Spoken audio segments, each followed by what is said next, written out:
Caitlin Clark could be refusing to use Indiana Fever medical staff. Caitlin Clark just sent a major message to the Indiana Fever's medical team, and the clarity of Stephanie White's latest remarks leaves no room for misinterpretation.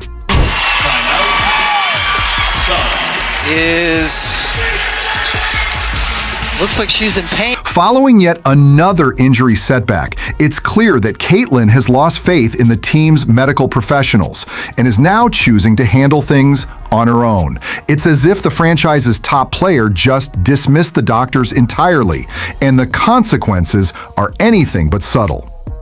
But before diving into this dramatic unraveling of trust, tell me in the comments, do you think Caitlin Clark is justified in stepping away from the Fever's medical team after these repeated injury issues? Caitlin Clark has already been ruled out for tomorrow's game, Tuesday night, against New York in New York.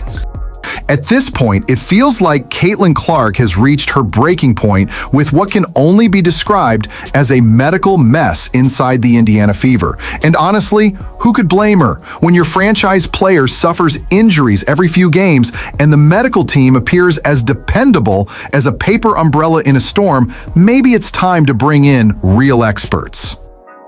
Stephanie White recently revealed details that basically confirm what most observers already suspected. Clark no longer has any trust in the Fever's medical crew and is now managing her recovery her own way. Let's unpack exactly what happened, because Stephanie White's comments are packed with clues that paint a picture of a serious internal issue. When asked about Caitlin's health, she said something subtle but revealing, and it's flying under most people's radar. Well, I haven't seen C since the game last night, but I think she's progressing. I think that we're continuing to address everything that needs to be addressed. She's going to see some doctors and get some more tests run early in the week. I don't expect her to be available on Tuesday, so we're just going to continue to take it one day at a time and let her get her evaluations early this week, and then once we've done that, hopefully we'll have more of a clear line of what it looks like. She said Caitlin is going to consult with some doctors and undergo additional testing early in the week. Not our doctors, not the team's physicians, just some doctors. That's not how you describe someone sticking with their regular team medical staff. That's the kind of phrasing you hear when a player has cut ties with the in-house doctors and is out searching for someone who actually knows what they're doing. They look like two different doctors just told the shocking truth about Caitlin. The timing of all this couldn't be more striking, especially considering it comes just after several independent medical professionals publicly criticized the way the Fever have been handling Caitlin's injuries. When licensed doctors start calling out your medical team on social media, it's a glaring sign that something is seriously wrong. Dr. Jesse Morris, a specialist in sports medicine, outright blasted the Fever's medical approach by stating that what they're doing simply isn't sufficient. Not could be better, not needs work, just flat out, not enough. And in medical terms, that basically means someone is failing their job. The recurrence of similar injuries indicates that the treatment and rehab she's been receiving aren't addressing the underlying issue. Several medical professionals have already explained how groin injuries are notoriously difficult to fully resolve, and if handled incorrectly, they'll just keep coming back. And here's where it gets even more concerning. Multiple doctors are now suggesting that Caitlin needs more advanced treatment methods, such as stem cell injections or hyperbaric oxygen therapy. These aren't your everyday treatments. Most team doctors aren't equipped to provide them. When Dr. Morris mentioned that stem cell injections might be required at specific tendon sites, that's not something your standard locker room doctor is handling. That kind of treatment calls for high-level expertise and technology, which quite possibly the Fever staff doesn't have access to.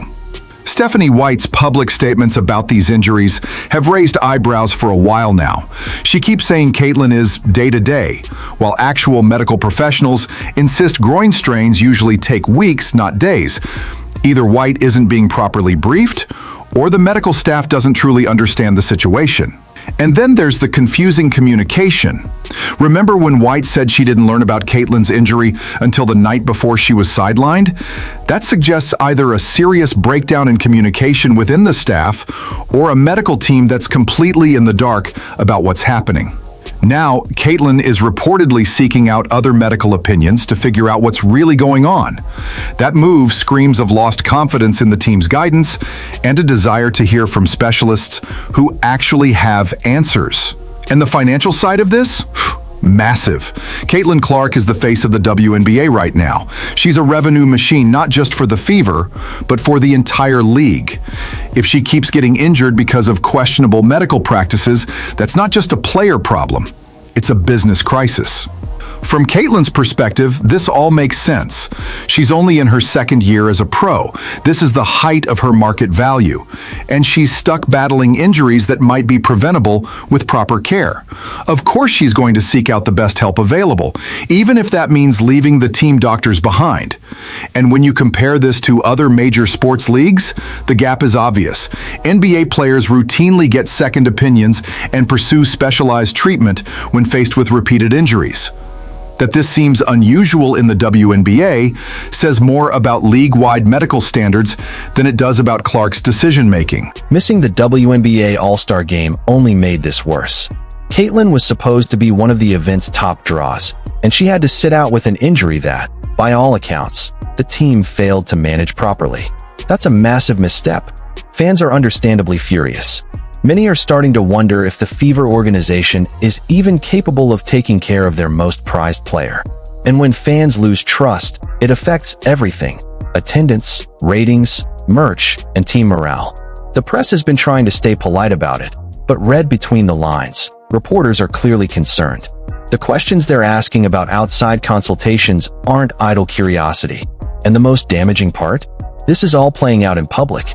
In other pro leagues, these kinds of issues are typically kept behind closed doors. The fact that it's becoming a headline means Caitlyn and the Fever are heading for a full-blown trust crisis. This might even shake things up in the locker room. If your star player doesn't trust the people treating her, what message does that send to everyone else? Will other players start seeking their own specialists?